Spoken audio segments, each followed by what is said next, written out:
appetizers necessarily because they're already thinking about the big ass steak they're going to have, right? Also, people almost never wanted to buy dessert after they were full. So what do? Hey, let me ask you something. While I just took your order, we have a beautiful chocolate mud pie or whatever the case is. It takes a little time to prepare, or you want to order it now.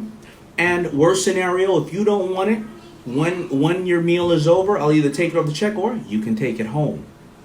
Come on. Even if you're trying to be, cute at the table and not seem like, you like to eat a lot of dessert, you go, yeah, no problem. Maybe I'll take it off the check. You know you're going to take it home.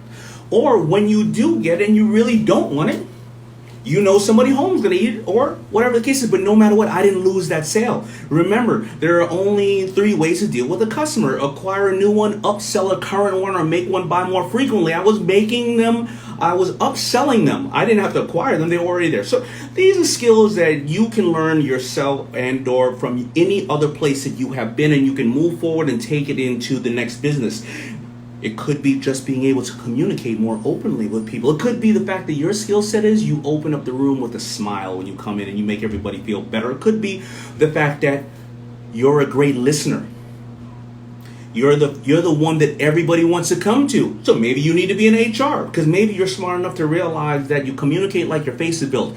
You got 1 mouth and 2 ears. That means talk half as much as you listen. All right, so those are a lot of things. And what happened, and how can I also talk about veterans? Because my first partner, after I had closed Fubu down 3 times from 89 to 92, I closed it down. I didn't have any people around me helping me to keep me up. My first partner came back from fighting Desert Storm. His name is Jay Alexander Martin. Jay, thank you, man, so much for being the one to have faith in me. He came and he said to me, why don't you open that thing back up? And I said, Jay, I don't know. And Jay's had a very specific duty in the Navy. And Jay can do something like this. He can look at a piece of fabric or a color or a Pantone or something for 4 hours. He's almost like editors or a detective. And he can concentrate on it and break it down to the most simplest matter and say to me, hey, man, here is why we should use this.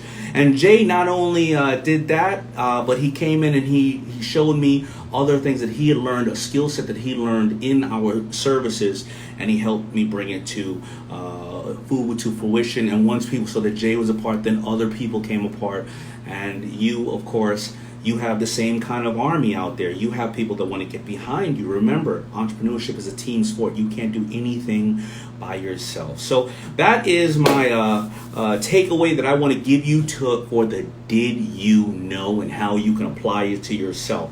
All right, now, here's the part I like the most. Segment number 2 is what I call the motivational mix. I always give you a song. Now, I'm not going to play the song to you right now because I think sometimes when I play the song, you just hear it really quick and you may not really dig into it, but I want to tell you where you can get this song. You can go and look it up on my Spotify Power Shift Your Week segment right there. But the song is in the Hall of Fame. I believe, you know what? I never even realized who the artist was, but I always loved the song. I thought it was Will I Am, but he's only featured on there. It's Hall of Fame by The Script. SCRIPT. SCRIPT. I hate to say it. I'm not a big fan of theirs, but maybe I am because I listen to Hall of Fame all the time. But I want to tell you why, and 2 reasons why I think this song is amazing. First of all, the lyrics. All right, I want to just I'm going to read the lyrics right now because I pulled them up. Because trust me, you don't want me to sing. Don't wait for luck. Dedicate yourself, and you can find yourself standing in the Hall of Fame, and the world's going to know your name. You can burn the brightest flame, and the world's going to know your name, and you'll be on the walls of the Hall of Fame. But you can go the distance, you can run the mile, you can walk straight through hell with a smile. Remember, it's not about the flames that are burning around you, it's about the flame that's burning inside of you. Now, that's my own little added part of that. Don't worry about that. Where's the other part? You can be the hero, you can get the goal, breaking all the records that though they've never been broke. Why do I say that? Because I couldn't rap, sing, dance, and when I was in my little house in the basement sewing clothes, I didn't think I would be in my version of the Hall of Fame. And Hall of Fame does not necessarily mean you have to be famous. There are so many people right now watching me that are behind the scenes. A mother, a father, a teacher, a frontline worker, a nurse, a veteran's family that knows that veteran gave their life for us. That's the Hall of Fame. You won't realize where you will get, but as long as you stay focused to what you want to really, really concentrate on, you will find yourself at some of the greatest heights that you personally will ever want to accomplish. So remember, my playlist on Spotify is Power Shift Your Week. It's my motivational mix on Spotify. And remember, I want to see you all in the Hall of Fame. Many of you are in the Hall of Fame now.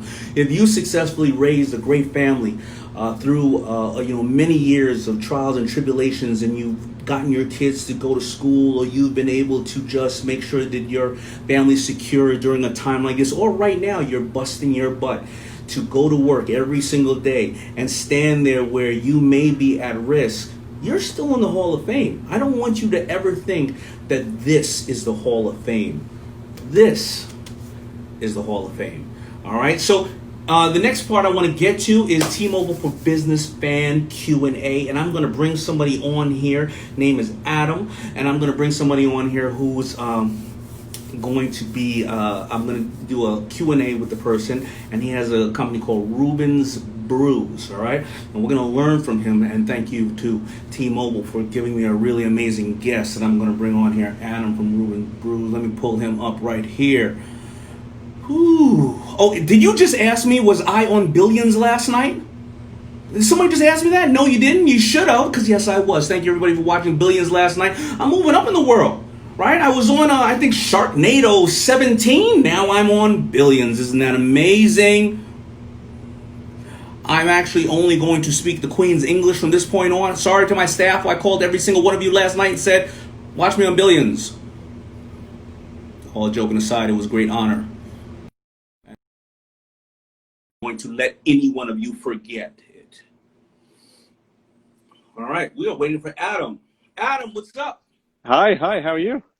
I'm well. Hi, yes, I was the one on Billions last night. Thank you, Adam, for asking. How you doing, man? I'm doing good, thanks. I Great to think I speak was to you. 37 minutes and 14 seconds in, but who's counting? You're counting now. What's up, man? How you doing? All right. It's raining here in Seattle. We're living up to our reputation.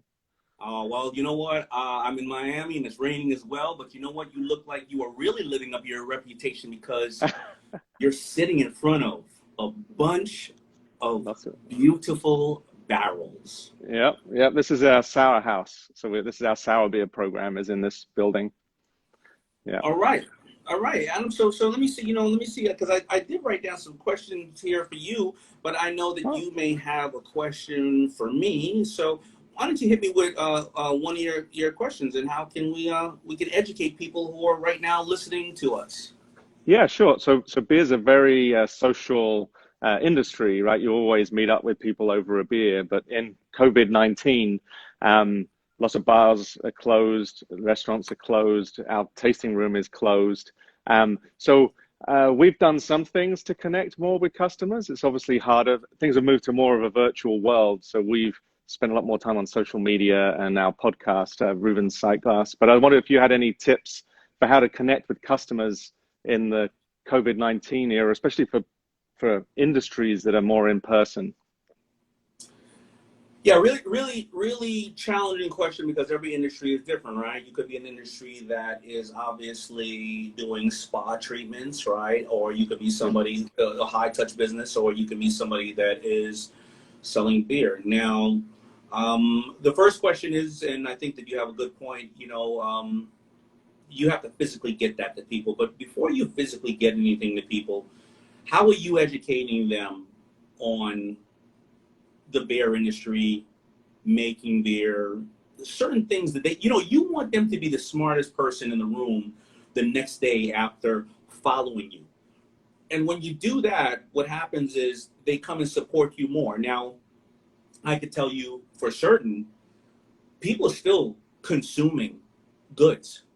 They're just buying it in a different way. Now, are they buying it now at home? Yes, they probably are. So What does that mean? That means that first of all, they have more time on their hands. They have more time to taste things and do various other things, and they have more time to consume, and they have more money because normally the middleman now is gone because they're no longer going to a bar. So how can you get them to support you more, and how can you educate them? I love the fact that my buddy Gary Vee always says, use your social media platform and think of it like a half an hour television show. If 30 minutes of your favorite half an hour television show, your beer show, was a commercial, if 28 minutes of that 30-minute show was a commercial, buy,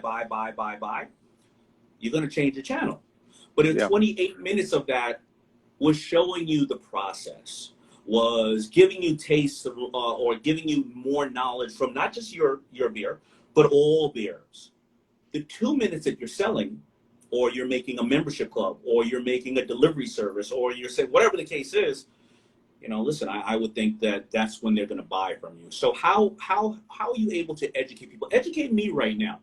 Tell me something about those barrels behind you. Tell me the process. How long does it take? Because, like, you know what? I want to make beer right now at home. Tell me how to make beer in a simple way, if there is a simple way. You make some sugar water and you add yeast to it. That's kind of the easiest way. There's obviously nuances in there. But Okay. All right, but let me ask him, okay, and thank you for starting me off in that direction, which is you're not overcomplicating it. Well, hops. I hear the story of some of these big beer guys who came over in like the Mayflower with a couple of hops in their hand, and now it's a massive company. What is a hop, and how did the sugar water and yeast, then you added a hop in there? Tell me about it, because tomorrow when I'm out, I want to tell somebody about hops. Did you know? Tell me. So the sugar water is from malt, right? And if you just fermented that out, it's very sweet. It'll be very sweet. So the hops provide an element of bitterness to balance out that sweetness. It's also a natural preservative, so the beer will last longer, won't get infected as easily. And more recently, we've moved more into the flavor and aroma. So now we add hops predominantly for a flavor and aroma effect. So it you can get all sorts of flavor profiles from that, from cedar, coconut, to tropical, to citrus.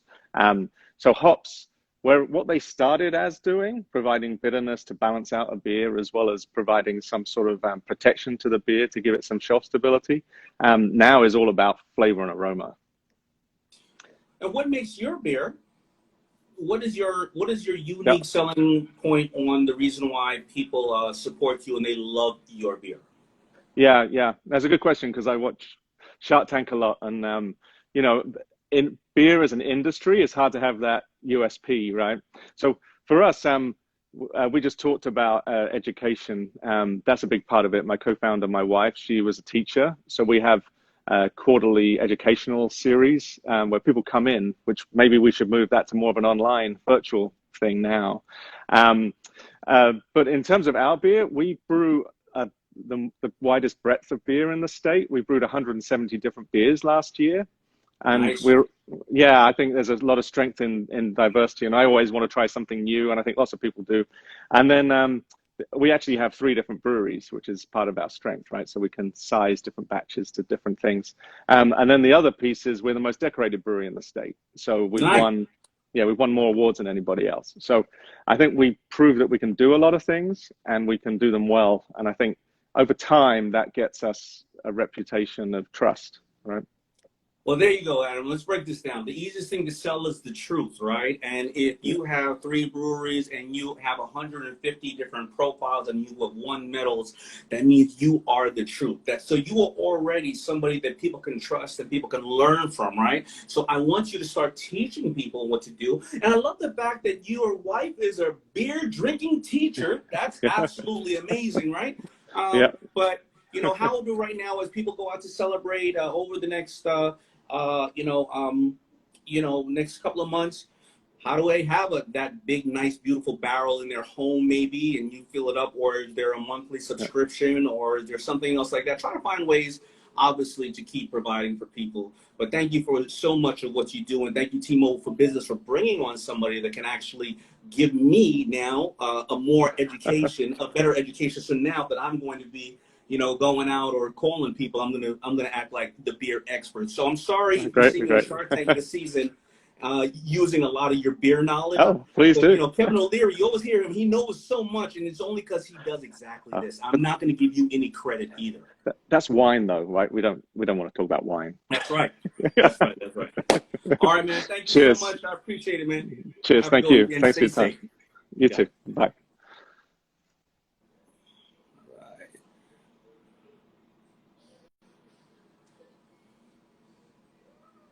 That was actually amazing and informative. Thank you so much, Adam, for you know, giving me the knowledge. But more importantly, thank you for being an everyday entrepreneur and you know, holding your own during these tough times. If you men and women watching can support Adam, of course, try it and check out his stuff and let me know, you know, how good his beer is. I mean, I know it obviously. I'm not a big beer drinker, but I know it's obviously good because he's gotten awarded and he has so many different profiles and so many different and several different breweries. That means that Adam knows exactly what he is doing. All right, so now I'm going to get to my favorite part, which is challenging you.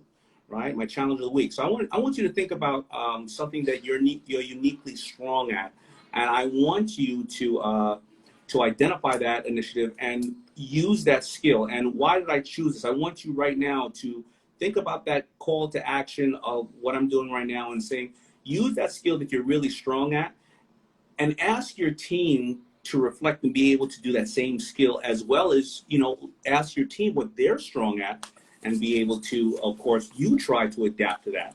And I wrote down a quick note for you guys because, you know, I go all over the place and I want to keep, you know, right now, I want to keep on point.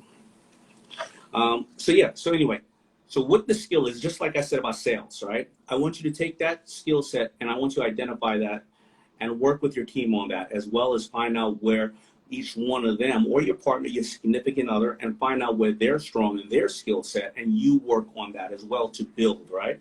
Because a lot of times, if I didn't teach you or talk to you about that sales ability that I had, you may not have known, you may not have thought about it, it may not have tapped into your mind on things that you are really good at.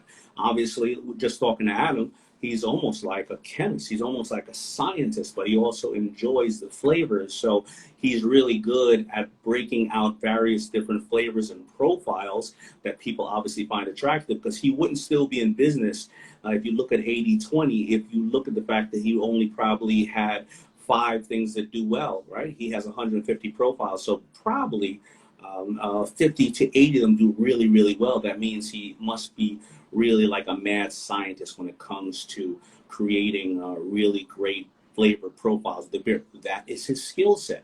What is your skill set? Is it the fact that you can communicate really well? Is it the fact that you can concentrate on things? Do you see the bigger picture and you need people behind you? I always see this big picture, but you know, my skill set is saying you can think bigger. Think bigger. Where am I weak? I'm weak where I'm not detail orientated. So what do? I get people that are detail orientated. And if you're like me, you get frustrated when people are detail orientated because you are the big glossy person. But they add such a great value. So what is my skill set? Accepting the fact that I need other opinions, accepting the fact that somebody else's skill set that I may disagree upon is something that I desperately need. Don't get in your own way. Is your skill set that? Your skill set may be just like me. You see the big glossy picture. I started with hats going, oh my God, I want to conquer the world. Well, how was I going to get there? I needed my partner, Jay. I needed my partner, Norman, Bruce, Keith, Carl, to be the detail-oriented people to say, okay, Daymond, we can help you. Maybe you're the detail-oriented person who then can go to somebody who always has glossy dreams, who's all over the place, and say, let me bring you in, man. Let me home you to this point. Why do you want to do this? What do you want to accomplish out of it? What are the steps that you're going to take, right? I meet so many people who say, well, I'm just an accountant. I'm just this. I'm just that. There is no just anything. There is learning what you do best and then finding somebody who needs your strength and saying, how can I apply this to your world, right? So that's what I want you to think about. And that's what I want your call to action to be. Is my challenge of the week is really to go out there and learn your skill set and maximize it, just like the great men and women of this country who served us and then came back and started their own business or served somebody else in another company. Remember, you don't always have to be the top dog. You can be the person right on the side, right? Batman always needs Robin. Robin needs Batman, right? Make sure that you understand how you can serve your own self, just like great men and women of this country who have served us before. And that is the challenge. And let me know how this challenge goes by emailing me at Daymond@daymondjohn.com. Of course, you know how to spell my name, but just in case you don't, I know maybe backwards here is Raymond, but with a D. It's spelled like Raymond with a D. And that's about it. That is my Power Shift Your Week. Thank you so much. And of course, it was powered by T-Mobile for Business. And thank you so much, Adam, for coming on. Thank you, everybody out there who was watching. And I'm going to see you tomorrow at 1 o'clock. And I got a special guest, a veteran. And I didn't even know he was a veteran, but he's my man, my brother. His name is Ice-T. You probably know him. A lot of you probably only know him as being a very one of the longest running police officers on TV. And he's going to be on tomorrow, but he actually started off as a music artist, a rapper. So we're going to talk to him about the transitioning on how you can power shift yourself from being a veteran to a gangbanger to a rapper to the longest running cop on television. And that is absolutely going to be amazing. And so again, thank you so much for T-Mobile for Business for celebrating our veterans and for powering my Power Shift Your Week talk. Thank you, everybody. Go check out the song, Hall of Fame. Oh, let me see. Wait a minute. I think my producer just came in the room. Come on, you want to say goodbye to everybody? This is my producer. All right. Ooh, okay. Say goodbye to everybody. Goodbye. Say Happy Memorial Day. Happy Memorial Day. Did you see me on Billions last night? What? Oh, okay. Guess she wasn't watching. All right, everybody. I love you. I'll see you all tomorrow. Have a happy and safe Memorial Day. And, kiss the ones you're around. Kiss all the people you love and celebrate this time with them. All right? Bye. Daddy, what is Memorial? What is Memorial?